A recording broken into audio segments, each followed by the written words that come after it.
Muito boa noite, caros telespectadores da Record News. Hoje é segunda-feira e temos aí mais um programa do seu Conexão ND, que é transmitido pela Record News e depois estará disponível no portal ND+, líder da comunicação digital em Santa Catarina, e também em ferramentas digitais da internet. Nosso convidado de hoje, uma figura extraordinária ligada à educação superior aqui em Santa Catarina, professor Aristide Simadon, reitor da UNOESC, está no 6º mandato consecutivo, um dos fundadores dessa instituição, Universidade do Oeste de Santa Catarina, e tem mais de 21 mil alunos e mais de 70 cursos de graduação e 100 cursos de pós-graduação em diversos níveis. A UNOESC é uma instituição mais importante hoje, eu diria, do Oeste de Santa Catarina, porque tem campus avançado campus em Joaçaba, Chapecó, São Miguel do Oeste e Videira. Boa noite, professor Aristide Simadon. Satisfação, honra e alegria em recebê-lo aqui no nosso Conexão ND. Moacir, é uma alegria imensa, um prazer muito grande, uma honra estar aqui nesse importante programa que você conduz. Estou às suas ordens. Então, só confirmando, campus em Joaçaba, sede, Chapecó, São Miguel do Oeste, Videira. Falhou aqui o jornalista, não? Mas Xanxerê, Campos Novos, Capinzal, Maravilha, Pinhalzinho e São José do Cedro. Esses são unidades, né? Isso, a diferença entre elas. São campos e unidades, é isso? E unidades, é. Os campi mesmo são Videira, Joaçaba, Xanxerê, Chapecó e São Miguel do Oeste. Maravilha. Professor, presidente também da CAF pelo 2º mandato consecutivo. Vamos primeiro falar da UNOESC, né, que é a instituição que o senhor comanda aí há muitos anos, há décadas, né? Como é que a UNOESC atravessou essa pandemia? Olha, Moacir, a pandemia nos tomou assim um pouco de surpresa e ela também nos trouxe assim muitos benefícios, porque ela acelerou algumas oportunidades que nós pudemos ter, sobretudo ligadas aos meios tecnológicos, como técnicas de ensino e possibilidade de nós atendermos os nossos estudantes de maneira remota. No dia seguinte em que a instituição foi fechada, praticamente, lá em 2020, nós, no dia seguinte, passamos a trabalhar com as aulas remotas. Os nossos professores, com todo o seu esforço, se dedicaram, atenderam os seus alunos e tivemos muitas dificuldades. Eu penso que as aulas remotas, elas ajudaram, sim, ao desenvolvimento dos nossos estudantes nas suas disciplinas, mas faltou aquela conexão presencial dos estudantes, que são importantes para a formação de qualquer atividade, porque nós sabemos que é com o relacionamento das pessoas e com o relacionamento humano que nós encontramos meios para solucionar os grandes problemas. Mas nós conseguimos atravessar até o momento, estamos ainda com os nossos estudantes optando se querem aulas presenciais ou remotas, e adequamos as nossas salas de aulas e a universidade toda com tecnologia para continuarmos a atender a formação em todos os nossos cursos, exceto na área da saúde, que hoje estão presencialmente na sua integralidade. O grande número de alunos da UNOESC paga mensalidade ou então é beneficiário com bolsa de estudo. O sistema perdeu muitos alunos em função exatamente dessa pandemia ou não? Nós perdemos bastante alunos, sim. Como todas as instituições, eu tenho bastante contato com as instituições comunitárias do Brasil, inclusive. Perdemos muitos alunos, mas a UNOESC, de todas elas, talvez seja a que menos tem perdido estudantes. E não tanto em função das mensalidades, porque nós temos o programa do artigo 170 e do artigo 171, que é o programa UniEdu aqui em Santa Catarina, que nos auxilia imensamente. Ela contribui dos 20 mil alunos que nós temos, hoje nós temos em torno de 55% que possuem bolsa de estudo ou outra forma de ajuda para continuar a sua formação. E o governo do estado tem implementado muito esses recursos. Nós temos, assim, dobrado praticamente os recursos do artigo 170, então nós temos inúmeros estudantes com dificuldades financeiras que hoje estudam nas nossas instituições do sistema CAF, e não é diferente na UNOESC, praticamente gratuitamente com bolsa de estudo. Eu diria, Moacir, que hoje em Santa Catarina, eu acho que é o estado mais privilegiado do Brasil em termos de auxílio de recursos de financiamento para que o estudante se forme. Só não estuda quem realmente não quer.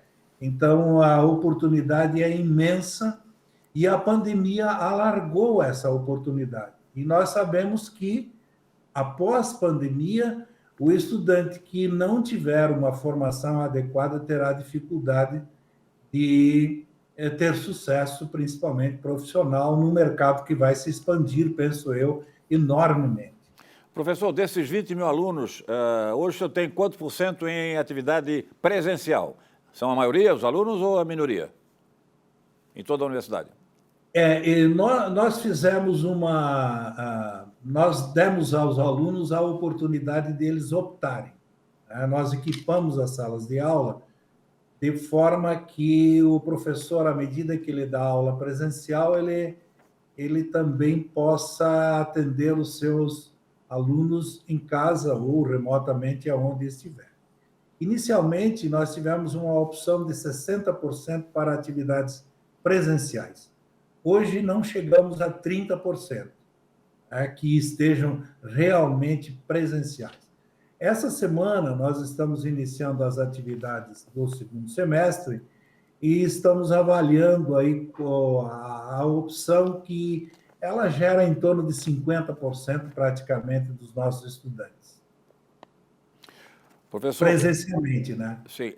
Na sua avaliação, o senhor que é formado em filosofia, pedagogia pela Universidade de Passo Fundo, tem direito pela UNOESC, tem mestrado em educação pela PUC do Rio Grande do Sul, segundo os meus dados aqui, mestrado em direito pela Universidade Federal, doutorado em ciências jurídicas pela Univale, foi secretário de educação em Joaçaba, foi do Conselho Estadual de Educação e tem uma larga folha de serviços prestados à educação com essa formação filosófica, pedagógica e também na área jurídica.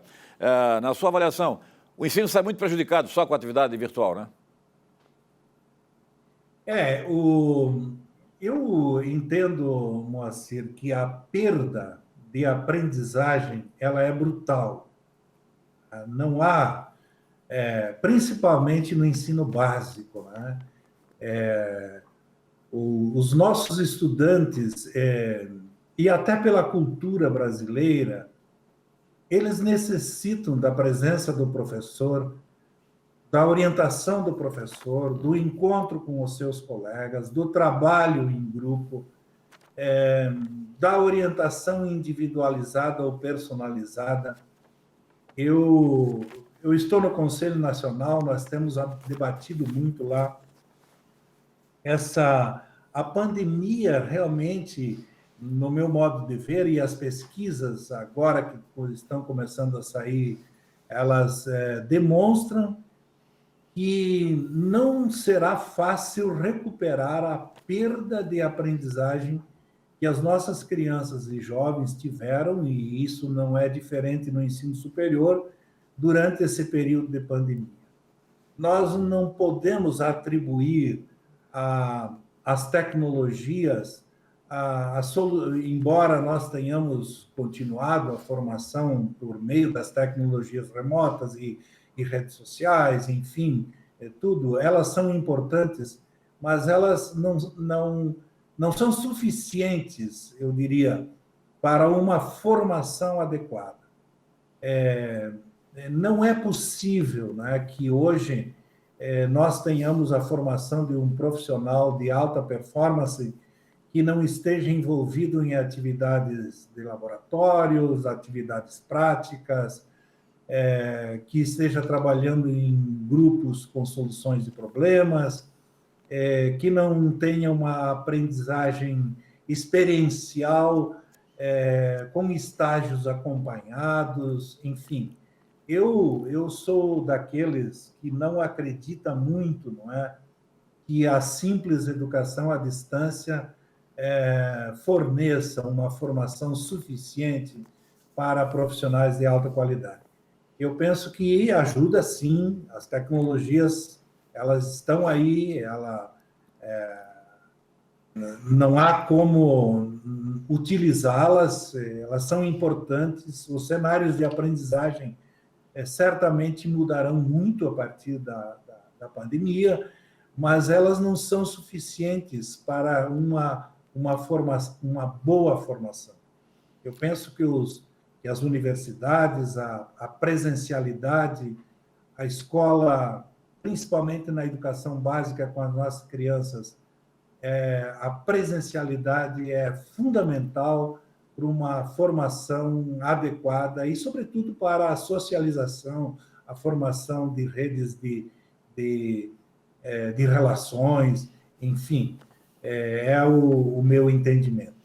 Professor, no ensino superior em geral, o senhor que tem uma larga experiência, não apenas como reitor, já há vários anos da UNOESC, mas também como presidente da CAF, eu imagino, queria ouvir a sua opinião, que, por exemplo, na área de ciências humanas, o virtual preenche, de certa maneira, né, algumas necessidades dos alunos, mas em algumas áreas, como nas ciências médicas, né, biomédicas, como odontologia, medicina, farmácia, ou na área de tecnologia, como as engenharias, tem que ter aula prática, tem que ter aula presencial. Queria ouvir a sua opinião sobre isso aí. O prejuízo para essas atividades, esses cursos específicos, agora durante a pandemia.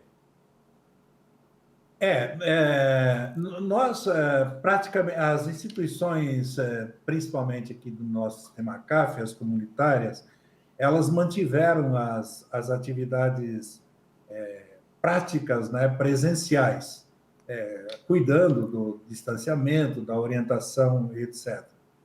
Agora, realmente, hoje nós caminhamos para um ensino flexível. A educação à distância ou remota, para aquelas atividades que são teóricas, elas contribuem, ajudam, são suficientes, não dispensam um professor que trabalhe ou que faça a orientação de como o percurso formativo que o aluno precisa percorrer, não é? Mas as atividades práticas para diversas profissões são fundamentais. Então, não há como, por exemplo, você ensinar natação lá no curso de educação física sem um estudante se jogar na água, não é? Claro. Não há como formar um bom engenheiro, né, sem você trabalhar em projetos aí presencialmente e na prática. Dentista. Não há como você formar um médico ou um enfermeiro sem que ele esteja na prática ali trabalhando. Virtualmente, você até pode ter noções teóricas, mas não se tem condições de dispensar a prática, a presencialidade, o acompanhamento, a avaliação permanente para essas profissões que são importantíssimas para o desenvolvimento, e todas elas, né? Mesmo o caso da formação de professores. Não há como formar professores sem que eles tenham um acompanhamento na prática dos seus estágios. Então, eu vejo assim que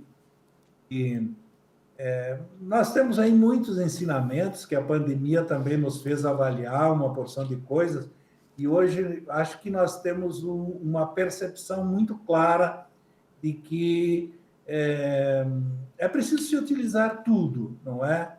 Mas a atividade presencial, a reunião de pessoas, o acompanhamento de professores com qualidade são fundamentais para a nossa educação. Não é? Professor, no geral, um mês depois da pandemia, o que nós fomos informados, as universidades fundacionais, as escolas particulares e comunitárias, aqui em Santa Catarina principalmente, né, já começaram a adaptar aí o sistema com aula virtual. E hoje, por exemplo, as universidades públicas, federais ou estaduais, né, mas as federais, estão ainda totalmente em atividade virtual, aqui em Santa Catarina e em vários estados do Brasil. Como é que o senhor consegue entender, você acha que é possível explicar esse distanciamento? Quer dizer, as comunitárias, as fundacionais, as particulares, imediatamente buscaram uma solução para os alunos. E as federais, as públicas, ainda estão aí no sistema virtual totalmente, praticamente. Bom, Moacir, eu acho que o Brasil tem uma dificuldade imensa e uma estrutura regulatória, educacional, que eu chamo de perversa, não é? Eu entendo a importância das instituições públicas, as universidades federais, a nossa UDESC aqui no estado de Santa Catarina, elas são instituições importantes para o desenvolvimento de uma nação. Entretanto, elas, ao longo da sua história, também criaram dificuldades para a sua gestão, não é?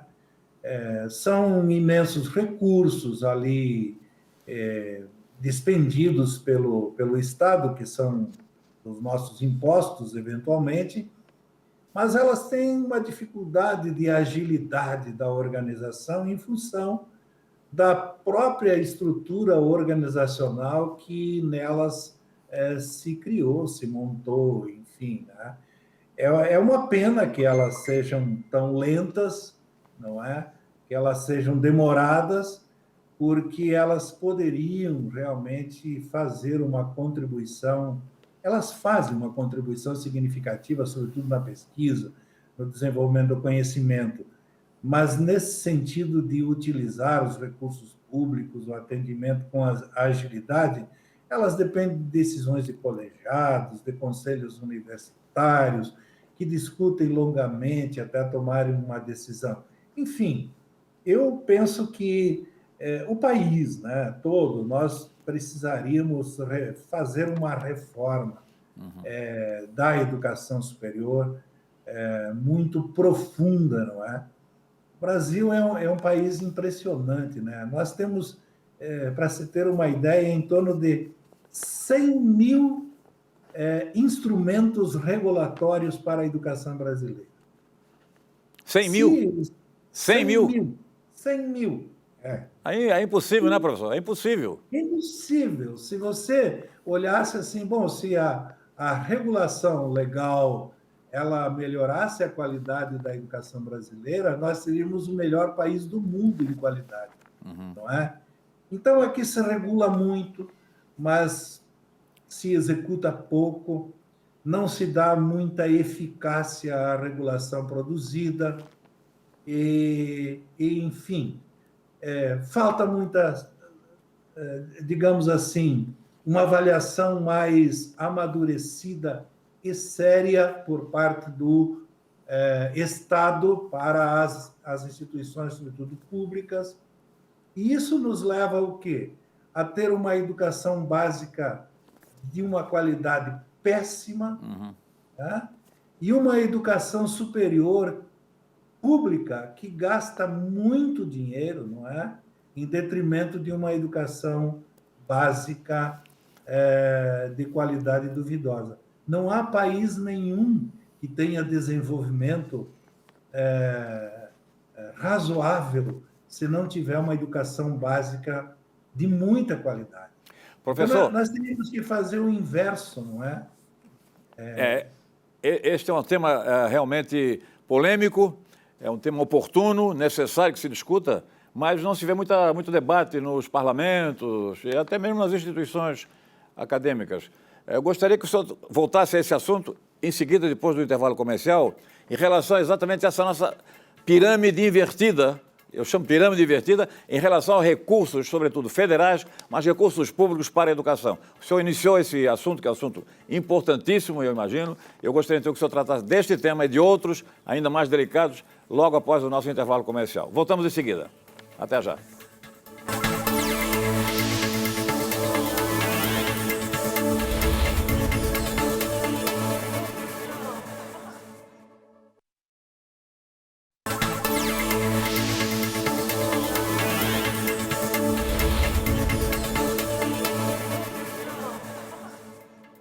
Este é o Conexão ND pela Record News, hoje com a presença especial e honrosa do professor Aristides Simadon, reitor da UNOESC, Universidade do Oeste de Santa Catarina, instituição com mais de 20 mil alunos, e presidente da CAF, segundo mandato, Associação Catarinense das Educações Educacionais. Esta entrevista na íntegra estará disponível no portal ND+, e também nas redes sociais da internet. Professor Aristides Simadon, uma larga folha de serviço prestada à educação catarinense e brasileira, foi cotado, inclusive, para ser ministro da Educação recentemente, e falava pouco a respeito da destinação de recursos públicos.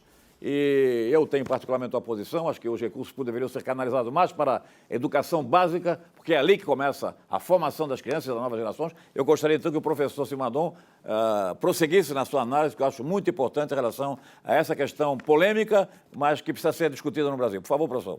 Então, os recursos... Há uma inversão de destinação dos recursos no Brasil, é isso mesmo? Nós há tempos já discutimos isso, né, que o Brasil tem uma, digamos assim, uma pirâmide invertida de recursos ao destino da formação dos nossos jovens. Nós temos aí uma educação básica, pública, com muitas dificuldades, com escolas, muitas escolas de ótima qualidade em si, mas o atendimento da escola básica pública é sofrível no Brasil todo. Nós temos aqui em Santa Catarina até uma diferença de uma qualidade melhor que outros estados brasileiros, mas um investimento, digamos assim, grandioso na educação pública superior. As universidades federais e mesmo as universidades estaduais públicas, elas consomem muito dinheiro. E o custo, por exemplo, na formação de um estudante de engenharia, hoje numa universidade federal, que custa em torno aí de aproximadamente a R$40 mil por ano, ele se forma numa instituição comunitária como as nossas aqui, por 20 mil, nem isto, não é? Então, é evidente que os nossos colegas das universidades públicas, eles dizem assim, bom, mas uma universidade pública não está só com a finalidade de fazer ensino, ela tem a finalidade da pesquisa, ela tem a finalidade da extensão, ela produz conhecimento para o desenvolvimento do país e assim por diante. Mas a educação básica brasileira, que a Constituição praticamente atribuiu aos municípios e aos estados, ela deveria ter uma atenção da União de uma forma tal que subsidiasse aos estados e aos municípios terem escolas e, sobretudo, a formação de professores com qualidade para trabalhar nessa área da educação básica. Eu, como reitor e como presidente da CAF, enfim, tive a oportunidade de viajar por inúmeros desses países nossos, inclusive aqui na América Latina. Hoje você não tem mais nenhuma escola básica, escolinha que tenha 3 horas de aula por dia, né? A educação básica em quase todos os nossos países do mundo, ela é de tempo integral, onde o estudante vai para lá, em grandes centros educacionais, com professores altamente qualificados, com uma estrutura básica de formação de vida ali presente, inclusive porque essas habilidades formadas na educação básica, elas são fundamentais não apenas com habilidades intelectuais, mas com habilidades de sociabilidade, habilidades morais, enfim. Aí é que se dá a grande formação para a estrutura da vida. E penso eu, e tenho acompanhado isso, que nós não temos, os nossos governos, o nosso Estado, o Estado em si, brasileiro, não tem dado muita atenção a essa educação que eu entendo como fundamental para a construção de uma nação diferenciada. E o Brasil precisaria focar para isso e deixar que a educação superior ela tenha uma nova estrutura, inclusive com os alunos que ganham a formação, seja ela por bolsa de estudo ou por estudo gratuito nas universidades públicas, eles retribuem isso à sociedade com o trabalho, com o serviço, de alguma forma. Reitor, professor, por leitura e algumas vezes por viagens também de lazer, não tanto quanto o senhor, mas a minha constatação é de que a maioria dos países, sobretudo os desenvolvidos, né, que tiveram aí crescimento, desenvolvimento total de suas comunidades, né, nacionais, da população, priorizam recursos públicos na educação básica. É isso mesmo ou estou errado? Praticamente todos eles. Não é que também não dedicam recursos para a educação superior, mas a educação básica ela é muito cuidada. Eu tenho assim acompanhado mais recentemente o desenvolvimento da Austrália nesse sentido, né? E também do Canadá, da Europa como um todo. O cuidado com a educação básica ela precisa ser olhada com muito carinho, com muita dedicação. E a educação superior, as instituições têm forma de se organizar e podem fazer uma regulação que dê a própria estrutura de educação superior condições de ela se suportar, não é? Então, é difícil, não é? Mas não é impossível e penso que os nossos educadores, as nossas lideranças, a própria imprensa, nós precisamos levantar essa discussão e pensar numa regulação diferenciada para o país em matéria de educação. Como especialista em educação, na sua avaliação, terminada a pandemia, Deus queira que isso aconteça logo agora em agosto, setembro, vai mudar muito a educação? Vai ficar no virtual majoritariamente ou não? Olha, eu penso, Moacir, que o caminho é esse de uma educação flexível. Eu acho que os cenários eles vão mudar muito. Tá? Eu penso que a pandemia acelerou um pouquinho sobre o uso de tecnologias para a formação, seja ela, sobretudo na educação superior, ela acelerou isso. Então, nós hoje falamos na educação híbrida ou no ensino híbrido, onde você alterna a presencialidade com virtualidade, com ensino remoto, novas tecnologias, novos modelos.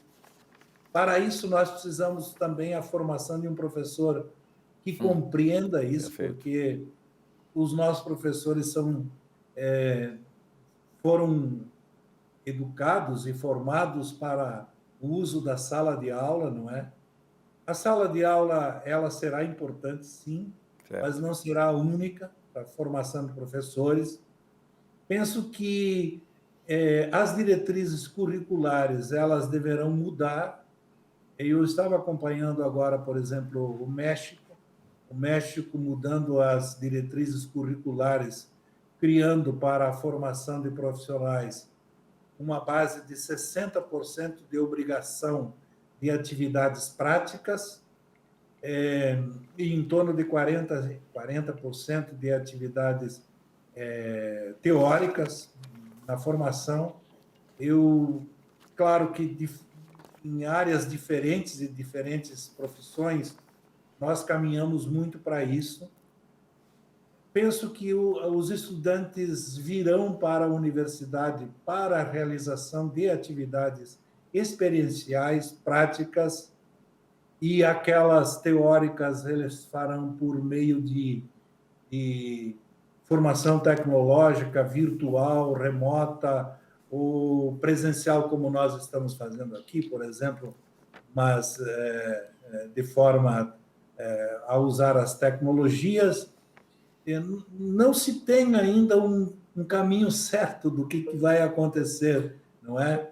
Mas esse será, penso eu, a estrutura aí do futuro. Professor, nesse início de pós-pandemia, o que os estudantes e os professores das universidades, do sistema da CAF, estão solicitando, estão manifestando mais frequentemente ao comando da CAF aqui em Santa Catarina? Bom, as nossas instituições comunitárias têm uma história, né, Moacir, que você também conhece muito, e elas foram e são extremamente importantes para o desenvolvimento do Estado de Santa Catarina. Eu penso que se o Estado catarinense é o que é hoje, ele tem muito da contribuição do desenvolvimento das instituições comunitárias.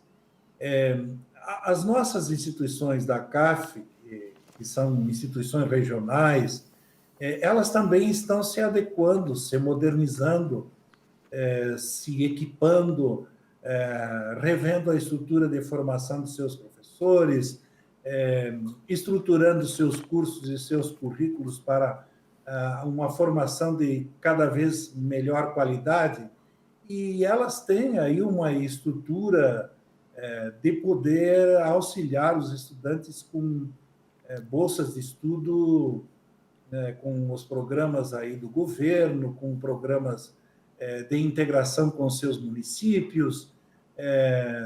Então, elas estão também se readequando, se inventando com essa possibilidade de que nós tenhamos aí a pandemia sendo espantada, e tomara que ela seja logo, não é? Então, essas instituições têm uma possibilidade de uma formação extremamente adequada.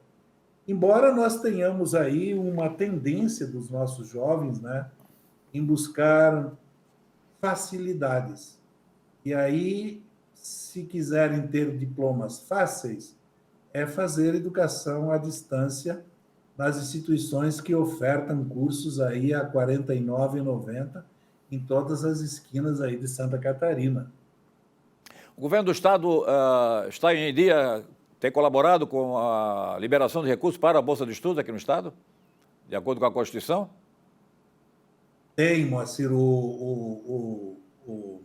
nós, inclusive, aqui eu quero fazer um agradecimento público ao nosso governo, né, que ele tem ampliado, tem dobrado os recursos do programa UniEdu para bolsas de estudo, não só bolsas de estudo específica para os estudantes mais carentes, mas também bolsas de pesquisa, de iniciação científica, e ampliado programas muito interessantes, que são programas de desenvolvimento regional, voltado para aqueles municípios com baixo IDH em que nós participamos, e programas de formação de professores com curso de licenciaturas para aquelas áreas mais carentes.